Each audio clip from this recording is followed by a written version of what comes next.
This is WBSM On Demand.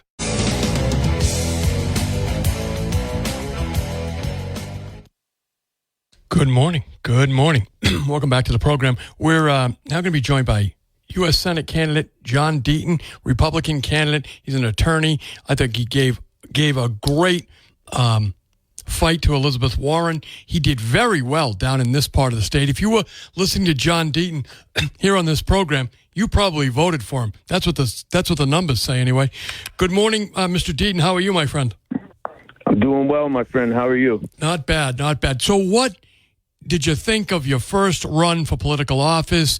Would you think about doing it again? Give us your reflections, John Deaton. Well, listen, I knew when I took on this task that what the odds were. I didn't have a lot of name recognition. I've been a lawyer in Massachusetts for 22 years, but, no one had heard of John Deaton when it comes to politics. And I was hoping to be the only candidate on the primary ballot, because if that had happened, then I could challenge Senator Warren to debates in July and August. But we have a very incumbent-friendly system in the Commonwealth. There's primary September 3rd, and the general election is 9 weeks later. And so you have to spend all your time and energy and money making sure you come out of the primary as the winner. And I did with 65% of the vote. But then you got 9 weeks to try to convince the public that hasn't heard of you yet that you're the person that they should give their vote to. And so I'm proud of the campaign I ran. I knew the odds were stacked against me, but listen, I could never regret meeting the people I did across the Commonwealth. And I put on 35,000 miles on my car since February 20th to give people an idea of how much I traveled this state talking to people. And so it was an honor to. And I know that some of the people that voted for me, or most of them or all of them, are disappointed in the result. But change takes time, man. Absolutely. We're speaking with John Deaton. He was a Republican nominee for U.S. Senate.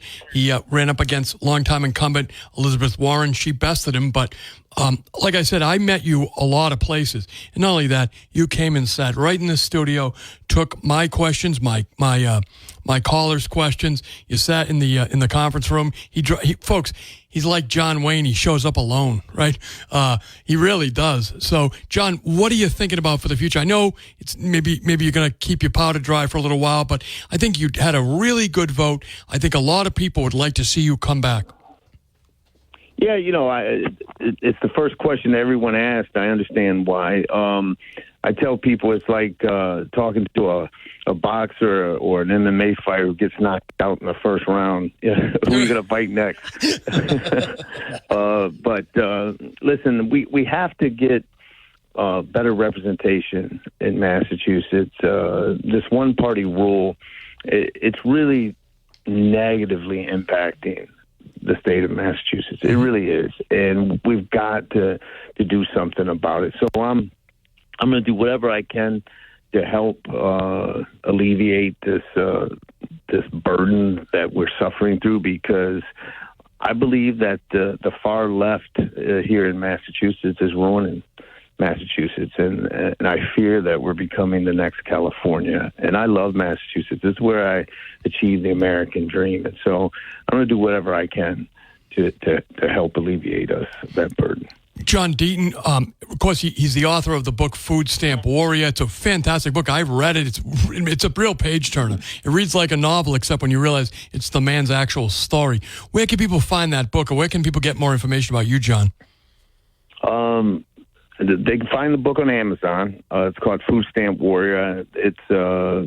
I can assure them that it's not a boring book. They'll probably question why I would ever run for politics after admitting to all the things I did. But it really is a story about the American dream, and that you're going to face adversity, you're going to get knocked down. You just got to get back up and keep fighting for the life you deserve. You know, in this election, I got beat, I got knocked down. That's all right. I'm back up on my feet, and we'll keep fighting each day. But it's on Amazon and other places. But you could just Google Amazon, go to Amazon and Food Stamp Warrior, and it'll come right up. You know, congressional races come around in 2 years. The governor's race comes around in 2 years. There's a lot of races that are going to be coming around. And John Deaton, I think you made a strong performance. And again, you're right. Why would anyone have written that? But now there's no more Oppo research. You put it all out there for anybody who wants to read. It's a pretty good book. Yeah, listen, there's nothing. The one thing about the book, and it really proved the case. There's no October surprises with me. Like, there's nothing that they can find on me that I didn't admit to in that book. And so, all my mistakes and issues that I've had in life are out there. And the book resonates with people because guess what, Chris? I'm a flawed man. You know, I'm a scarred human being. I walk around and I've made mistakes and I'm not perfect. And I think people are ready for transparency and ready for authenticity. And I think that's why the book resonates. And it talks about poverty. It talks about violence. It talks about drugs, all those things. And so I'm very proud of it. No, it's a good book. It's a very interesting book, and I've never seen anybody write about themselves like that, then run for public office. So I do give you a lot of credit for it. And so John, whatever you're going to do, I want you keep in touch. Keep in touch with my audience. You're welcome here anytime you'd like to come in and weigh on major issues. We'd love to hear from you. It's always my pleasure, and I'm sure we'll be in touch, Chris. Thanks, John. That's John Deaton, Attorney John Deaton, who was a U.S. Senate candidate, did very well in this area. If you listen to him, I mean, we gave him an hour here. We gave him, and anybody who listened to him, I think gave him a vote. You can look around at his returns for this area. It's amazing. Anywhere where people heard him on this program, I think they voted for him, right? If you read that book, the first thing that comes to mind is, I want to party with you, cowboy, right? That Stripes line. Anyway, we're going to take a break. We'll be right back. Welcome back to the program. I'm Chris McCarthy. And hey, do you guys know about these hair extension things? It's for girls, right? I had no idea about hair extensions. What an amazing invention this is. You can head over to the Ruby Room and get them from Ava. If you want your wife or girlfriend's, if you want the back of her head to look different from last time, hey, head them over and buy her some hair extensions at the Ruby Room. It's just an amazing, really amazing thing. It's just an amazing thing, hair extensions. I knew nothing about them. I don't think they make them for guys. I don't think it would look that good anyway, but we have a lot of great sponsors here. Mac Auto Sales, 188 Rivet Street, New Bedford. They repair all makes and models. So if you need to get your car for the coming winter, ready for the coming winter, call Mac Auto Sales and Repair, 508-565-6221. Open weekdays, 9 to 5. If you have a foreign car that needs repair, perfect. Mac Auto Sales. Specialize in foreign car servicing. Ask about their aftermarket accessories and their quality used cars that they have for sale. So we hope that John Deaton doesn't disappear on us, right? Check out his book. Hopefully he'll come back to run again. I mentioned Mitt Romney as a guy who did it, right? Ran against Ted Kennedy, a liberal icon. Got beaten, but came back and a few years later was the governor. So that's possible. The other person I think we all have to think about is my friend and yours, former Bristol County Sheriff Tom Hodgson, right? Without Tom Hodgson, Massachusetts would be nowhere, right? We have a governor in full rebellion. We have a legislative delegation that has no contact with the Trump administration. They're at war with them. Hopefully, one or two of them will recognize it makes no sense for Massachusetts to be in full rebellion against the federal government. That makes no sense, right? But Tom Hodgson has a great relationship with the president, great leader, and you can see it in the results of the election, right? Donald Trump did really well in Bristol County. He did really well in Plymouth County. He won the town of Dartmouth, which is where Tom Hodgson lives. He did really well in New Bedford. He did really well here in Fairhaven. It's just amazing. good leadership, the kind that Tom presented here for the campaign, and all of you people that rose to the occasion. You deserve a lot of credit. Now, the job's not over. The job is not over. You've got to realize we got to get a cabinet confirmed, and our senators can make one of two decisions, right? They can be in full rebellion, right? Ed Markey and Liz Warren, or they can hold true to their own values, fight for their own values, but not be total obstructionists. So what we're going to have to do is, as Donald Trump starts to make appointments, we're going to have to engage with our delegation to encourage them to ask important questions about things that are important to us, but at the end of the day, not to just blanket vote no, with no fight for our interests, right? Donald Trump wants to make America great again, and he needs everybody to help him, right? It's in our best interest to help Donald Trump. That's my opinion. That's my opinion. You want to make America great again? Well, there's no finer American holiday than Thanksgiving. So we here at WBSM want to help local families celebrate together with our Hunger Heroes food drop. For the 32nd year in a row, we'll be collecting food to benefit the United Way of Greater New Bedford Hunger Heroes Project. Join us at Aldi's in Dartmouth. That's at the Dartmouth Mall on Saturday, November 16th from 10 a.m. to noon to donate the necessary Thanksgiving items. You can find all the details at WBSM.com. Now, if you aren't going to go on the internet and find them, just think about what you would like for Thanksgiving that's non-perishable and donate it at the Hunger Heroes food drop made possible by our friends at Is Schwartz Appliance, First Citizens Credit Union, Carefree Homes, and Aaron Pools and Spas. Again, join us at Aldi's Market this Saturday at 10 a.m. to noon. We'll be there till noon at Aldi's in Dartmouth. Should be a good time, right? Anyway, 508-996-0500. What are your reactions to the election? Are you happy? Are you upset?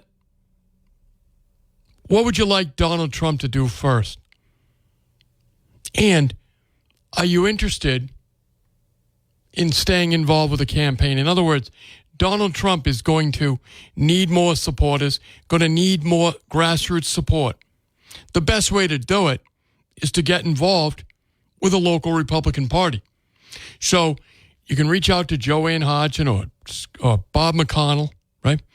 These guys are the ones who will introduce you to the mechanism, right, of how to get involved, stay involved, right?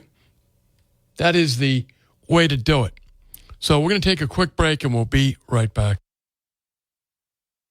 Wish you were beautiful, my thoughts aren't too clear, but don't run away, my girlfriend's a bore, my job is... Welcome back to the program. I'm Chris McCarthy, and we're taking your calls at 508-996-0500. I get off here, texts and comments, and so anyway, 508-996-0500. That's how you can get on the program. Good morning. Thanks for holding. Hi, Chris. What's happening? Nothing much. A lot of things going on. I know I said nothing much because I just like to bring up one thing that I asked President-elect Trump to do. Okay. And I think it affects all of us, is by 2035, they're going to try to ban people from buying gas-powered cars. Mm-hmm. And they're going to want people to get electric cars. Do all people have $75,000 to buy an electric car? No, they don't. That's the crazy thing about it. Yeah. So, imagine if this is enacted. Everybody's going to be, people not pushing the panic button on this, but I hope President-elect Trump does something about this, because I don't think people know this is going to be a reality in 2035. Hey, you can't buy you have to buy an electric car, not a gas-powered car. What are people going to do? Take the buses all the time? Well, there is So obviously there's the federal law and there's state law. The problem is that the state of Massachusetts, with a supermajority legislative delegation of Democrats, changed the state law. They changed a bunch of state laws. So you have to have electric car chargers if you're going to build a new house. If you're going to build an apartment building, you have to put in electric car chargers. There's all of this.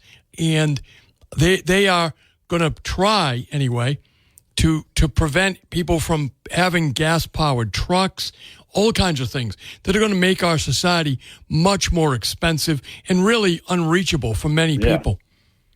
So what's that going to do with the people like you and me? Say you by 2035, won't be much older, but a little older, but what are you going to do? Hey, you can't buy a gas-powered car.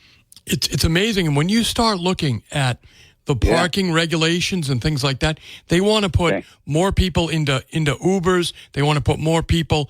Basically, they don't want people to have, like you said, gasoline-powered cars. And, yesterday, I'll give you an example. Friends of mine who take the train back and forth from Boston, it was like 2 hours delayed in coming home from Boston to Middleborough yesterday. People were sitting for an hour and a half on the train. I mean, public transportation is... Well, there's a reason most of us don't use it, right? It's outrageous. Yep. I understand. And they're going to force people out of their cars. It's bad. So is this law going to happen? 2035, that's unless it's reversed. Unless it's reversed, and I don't think it will be. So it's a state law. There's really nothing. There's really nothing the president can do, and he shouldn't be able to do anything because it's a state law controlled by the legislature and the governor, the people we elect. So just imagine, again, I said not to be repetitious, 10 years from now, you're not by law allowed to buy a gas-powered car. It's going to be insane. It's going to be insane. And not only that. What about you? You're going to have to buy an electric car? Apparently, I mean, yeah. Oh, boy. It's something. It's really going to be, and here's the thing. They may tweak it a little bit, but the idea that the government has that much control over people is really, I think, a bad idea. Yeah. It's really a bad idea. So but I can't buy a new one by 2035. I'll be much older, but I can't buy a new one by 2035. I have to keep the old gas-powered car, right? I would say that is your best. I would say that's your best idea. Now, again, it's a long way away, but it's really not that long away, right? No, it isn't. We all start making plans to get a new car probably 5 years in or whatever, 3 years into the new one, right? Right. You start thinking about the next one, whether it's used from or it's a new to you car, whatever. But yeah, they're going to try to ban and basically weed out the gas-powered cars. I think there should be some petitions or something and pressure to stop that. You should be allowed to buy whatever car you want, but people are not pushing the panic button on that one. But here's the thing. We started talking about it in this election cycle. We've got another couple election cycles to go to change the legislature at least a little bit. Not everybody has to change. Just a couple of people need to lose their job, right, who are in favor of this, to wake up the other ones. In closing, in saying, I think people should take some interest in this thing, and we'll see what happens. Maybe President-elect Trump can do something about this, and as well. Nice talking to you, Chris. Nice talking to you, my friend, as always. Thank you for the call. Don't be a stranger. 508-996-0500 so you can get on the air. Kind of open phones, just reaction to the election, right? And we had John Deaton on, who was a U.S. Senate candidate, good guy, and he'll be back around. I'm confident in that. We're going to go back to the phones. Good morning. Thanks for holding. Yeah, good morning, Chris. What's happening? I feel like it was Christmas and the Super Bowl win all rolled up into one with Trump winning it. And I'm very ecstatic about the team that he has put together this time. But I'm going to share a story with you that I'm self-employed, and I have a lot of customers here on the South Coast, and there was a customer of mine that I knew was on the other side, and I never engaged in politics with my customers. Sure. But she kept pressing me. She was very down about the election. I was doing some work at her house, and she kept pressing me to try to find out how I voted. And I said, I don't. And then she said that she got rid of one of her other contractors that she knew voted for Trump, even though she liked him and everything. And then by the end of the day, when we were done working there, she kept looking at me, sizing me up, and she knew that I had voted for Trump. She could just tell because I wasn't agreeing with anything she was saying. She was really almost not hysterical, but very upset, I could see, over the election. I mean, this was just 2 days ago. And she shook my hand and said, "This is the last day you'll work at my property." Really? And I couldn't believe it. I couldn't believe it. I mean, I would never do, I don't base doing business with somebody on their politics. I just, do what I do, and that's it. And I was kind of in shock a little bit, but I told her, I said, "You'll have me back." Yes. For sure. And she said, "No, I won't." So I just figured I'll give her some time. Maybe she's just, these people are very upset. And you can see it with the politicians. They're already pushing back, saying they're going to do everything they can to curtail Trump's policies, and without even hearing any of them really first. But that's unfortunate, and unfortunate for her because she's really the loser in that transaction, I would say. Yeah, I mean, I could have went either way. Some of my friends, I told them about it. They were like, "Oh, I would do this." I was like, you know what? She's very upset. Just let it go. Emotions are really high. I don't know if you're seeing this in your circles. Oh, yeah. Okay. I will tell you that some of the people I see on, because of my medical conditions, the nurses, they who was with Trump and who wasn't. And, like some of them say, we just don't. And again, I don't think people should bring it into the workplace. I mean, we have to here because it's what we do. But I understand. But I can't imagine making an economic decision about my property based on somebody who I appreciate their work, but I don't like their politics. That seems ridiculous to me. Yeah, and this woman, I mean, we were outside of politics. We got along great, and she called me last minute for things, and I'd go over there, did a lot of stuff, on the arm. I didn't charge her, and it's just so weird that, I don't know. I'm just wondering if other people are experiencing this because we have to live with the other side too, and it's just it's disappointing. It's sad. I would say that, and thanks for the call, my friend. I appreciate that story.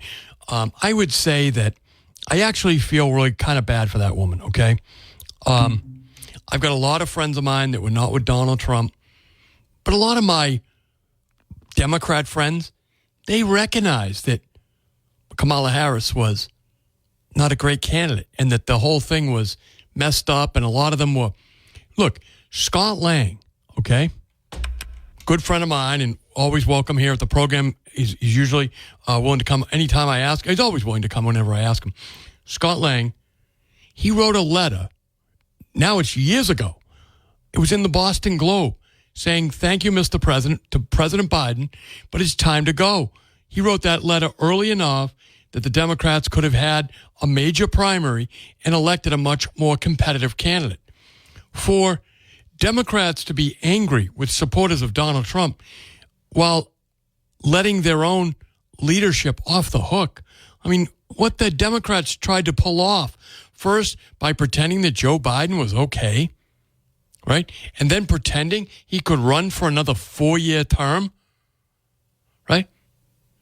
America should be thankful for the Trump campaign, for the Trump voters. We spared America from a total disaster. Really, we did. Good morning. Thanks for holding. Good morning, Chris. How are you, buddy? Doing well, my friend. How are you? Good, Chris. At the bright side is that last caller has like an open slot for a new customer. So he'll definitely get work. Absolutely. I agree with you. You talk about energy. First of all, this is all BS because you know very well AI alone is going to require so much energy. In Silicon Valley, they're trying to make or buy a nuclear plant just for the AI. Just for AI. Yes. This is how much energy AI is going to need. They're bringing what's it? The one in Pennsylvania, 3 Mile Island, back online. Yes. For the Microsoft company because Microsoft needs that much energy. Yeah. They're bringing back Third Mile Island. Yes, just for them, just for AI. So what's going to happen is this. If this does happen, like myself, like my immediate family, if you want to see a mass exodus out of the state, you're going to see a mass exodus like you've never seen. I'm on the holding pattern until certain things happen, like in my life. Yes. And if that does happen, I'm gone.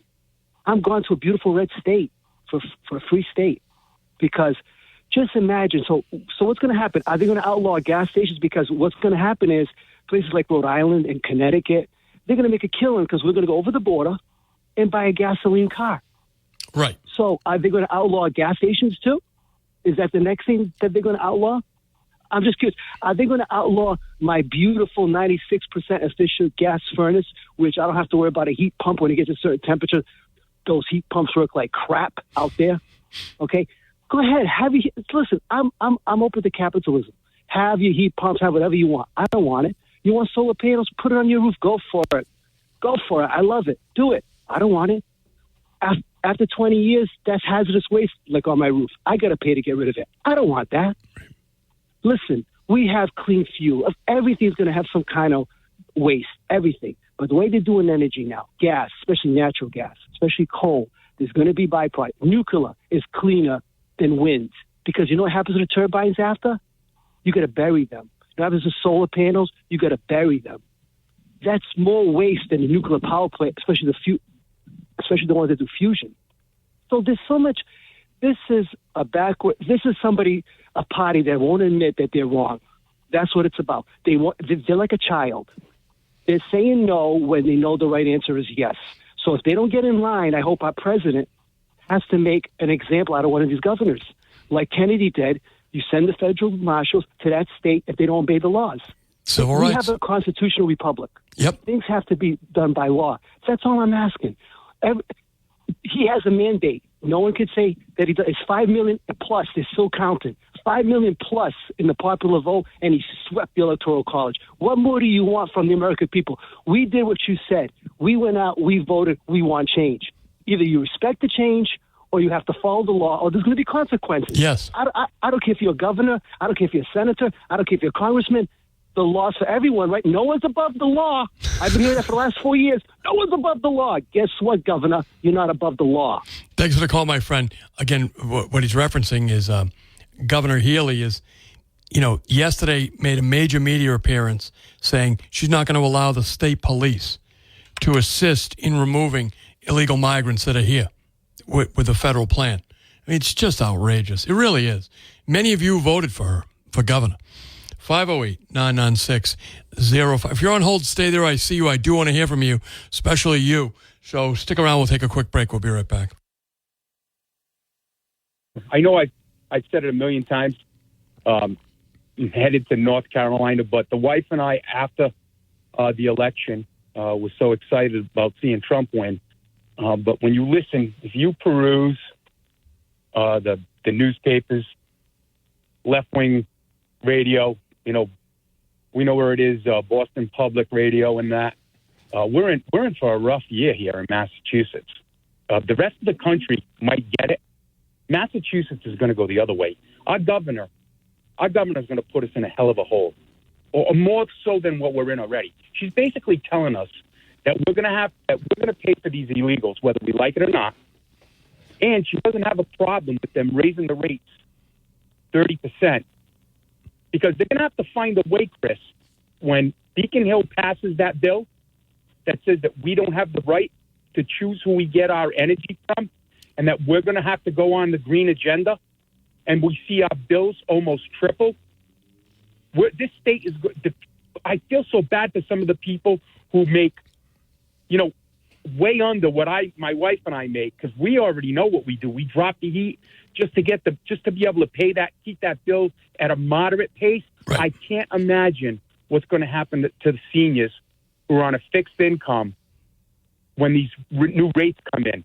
And we've decided we were supposed to go a long time ago to North Carolina. We had the property right across the street from the Atlantic Ocean, and the wife decided at the last minute, I can't leave the kids and the grandkids.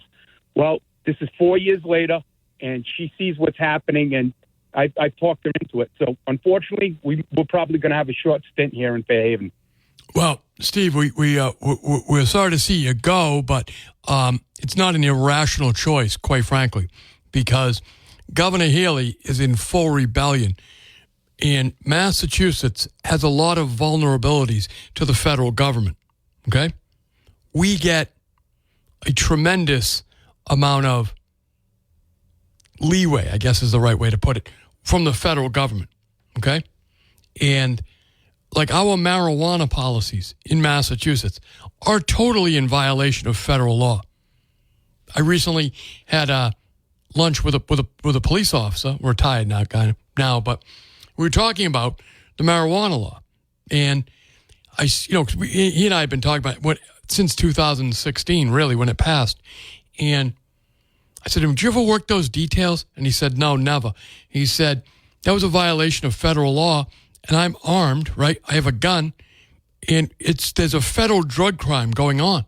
Now, we've talked about this here. Is it the worst federal drug crime? It's really not, but we are in full rebellion against the federal government.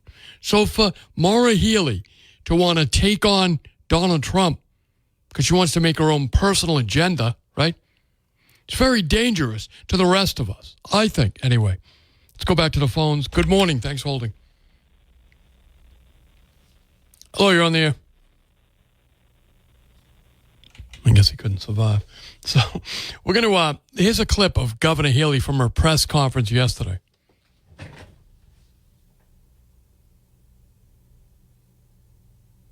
To remind everyone that this great country of ours is bigger than any one person alone.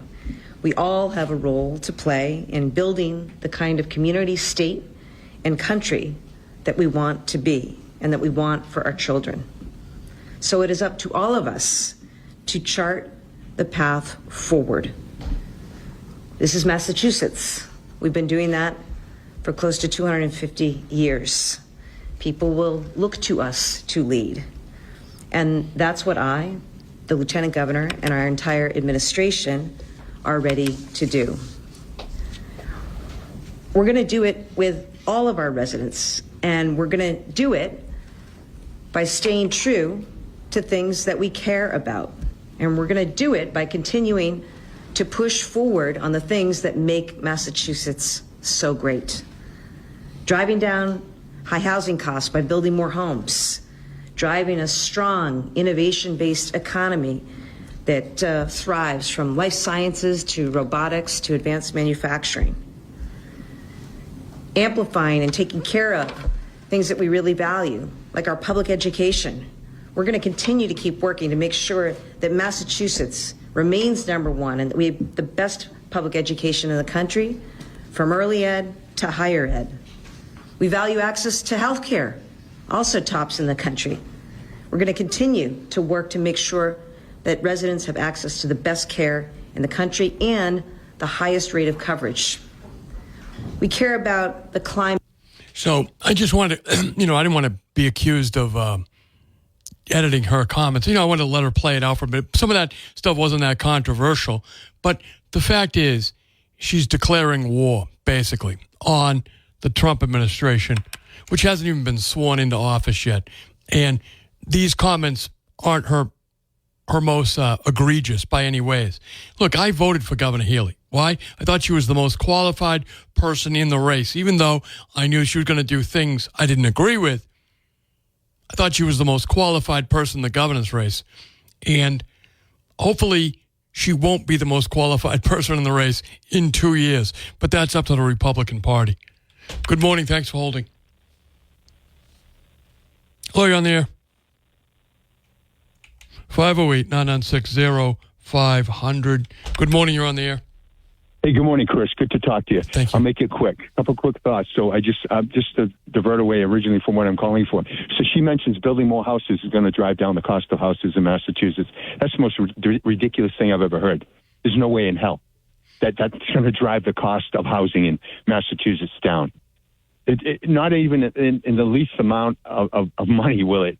It's just such a ridiculous. Like we're so ignorant out here, or they think we're ignorant to think that that's going to change anything.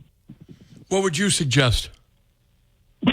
Get rid of the illegal aliens and stop making supply and demand. Get them out of here, because what's taking up our apartments for American citizens, illegals, they're putting them in the hotels. They're stuffing them anywhere they can. Yes. Move them and let's see where we land. I'm guaranteed we'll have more housing available. Yes. Apartments. You know? The birth rate has been stable, actually declining, I believe. So where are all these people coming from? They're illegals. I know. Yeah. Yeah, we know, and if I may, real quick, Chris. Sure, go ahead. Electric cars. So 2 of my bosses, they each bought a Tesla. Okay. They have buyer's remorse right now because they're paying more to charge the things. Their electric bills are off the hook. Mm-hmm. And they sweat it out. Every time they have to go to a meeting somewhere, they have to make sure that thing is charged. Sometimes they have to pull off and sit for half an hour, just to get some juice in it, right? The incentives that they were given as far as financial, they say right now, because I was with them. I'm like, these are great. I drove one of them. I thought it was great. Yep. But the idea was they were going to save money. They're not saving money. In fact, one of them is leaving home now back to his gas-powered vehicle because he realized he's not saving anything. That's to me, that's huge. And one other thing about electric cars. So these cell phones, the one I'm holding in my hand right now, I keep it on speaker because I'm told that if you keep it near your head, there's a long-term effect. I do the same thing. I'm going to believe that. So what are you doing sitting on all of that, all those batteries, all of that current coming out of those things, and all the electronics going on around you because it's all electrical? What is that eventually going to? What's going to come out eventually down the road? What is causing? If these little cell phones could be an issue, what are those? What is an electric car going to be doing to you? Long-term health effects? I hope nothing, but really, realistically. Just put it in perspective. Down the road, we won't know because they're still relatively new. Oh, yeah. But I'm just saying, there's a lot to look at here. First of all, they're nice to drive. I've been in them. They're very nice. Yeah. Yeah, no doubt. Chris, thank you for the time. No, thank you, my friend, as well. Don't be a stranger. 508-996-0500 so you can get on the program. We've got, no open phone lines, actually. Good morning. Thanks for holding. Hey, good morning, Chris. How's it going? You tell me. Yeah, I'm just here to let everybody know they have nothing to worry about. When's she going to make all this change? While she's on vacation? Is that what she's going to make all this change? She's just flapping at her lips, trying to make it look good to calm down the libs. And that's all that's going to happen.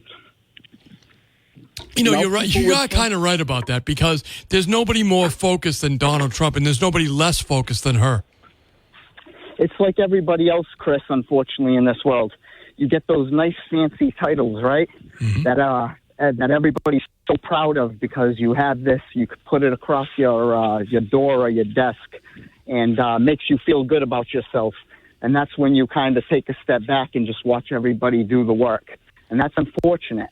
And unfortunately, you have somebody that's doing the complete opposite, which is what people want, right? They want to hear you got a billionaire that pretty much can kick back for the rest of his life and do absolutely nothing, and he'll be fine. His family will be fine.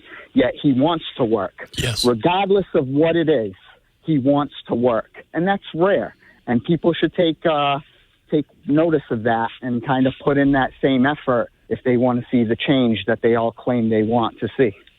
My friend, fine comments. I do appreciate it. Thank you for the comments. Look at New Bedford, okay? You've got some city councilors that do the work, some city councilors that just collect the check, right? They just charge the taxpayers for their health insurance, collect the check, but they hang out most of the time at Carmine's and leave meetings early to order drinks and food for their other councilors. It really, that call is 100% right. Good morning. Thanks for holding. Good morning, Gotti. I'm not a therapist, but I think that the governor's address just there is indicative of somebody who realized their last vacation looking for condos down in D.C. was wasted. She's not going to be the Attorney General of the United States now, and now she's got remorse, and she's sharing with us. I think you might be onto something, my friend. Thank you for the call. Does our governor have remorse for having gone out of state to maybe think she was going to be the Attorney General? Good morning. Thanks for holding. Let me see here. Good morning. Thanks for holding. You're on the air. Good morning. Hello. The Trump train has pulled into the station. Yes, it And has. people are just having a conniption. Can you hear me? I can hear you. It was overwhelming in our area. I mean, Donald Trump, again, I am so happy for everybody, and it's so overwhelming in the country. What do you think is going to happen? Well, here's the thing. I had faith in the rest of the country. I definitely didn't think, Massachusetts was going to come all the way. No. But I'm happy to see that, most people are seeing the picture. I mean, back when you and Marcus and years before that with Barry, I've been saying things when they were not politically correct. Right. I was like, this is unsustainable. It needs to stop. What's the percentage rate each state can take? This can't happen. But I think Maura Healey's just, having a conniption and trying to save face and saying we're going to do this. But you said something earlier while I was waxing my car that, some of the Democrats are like, thank God somebody came to save us from our own disaster. And I think she's feeling like that, too. I think she's just trying to put out a show. Of course. But she knows she's got to get on board and clean up this mess. Or step aside and let us do it. It is going to be, I would imagine, the more she talks, the more she digs herself into a hole, and the rest of us into a hole, right? Because she's not using her own money. She's using the taxpayers' money. She's not using her own police departments. She's using our police. Right, and that's the thing. It's costing us. It's going to cost us. And yes, building houses is going to help alleviate the situation, but not government-funded houses. That's what the situation is. Right. Make the market so naturally people can get out there and build themselves some houses. But they've got it got us in a predicament, a big predicament. But Trump came to town, and things are going to change, and it's going to get a little sketchy for a while. People need to buckle up. We still got a rough patch ahead, but then we're going to move on to smooth sailing. We're getting it back. I appreciate that. Thank you for the call. Again,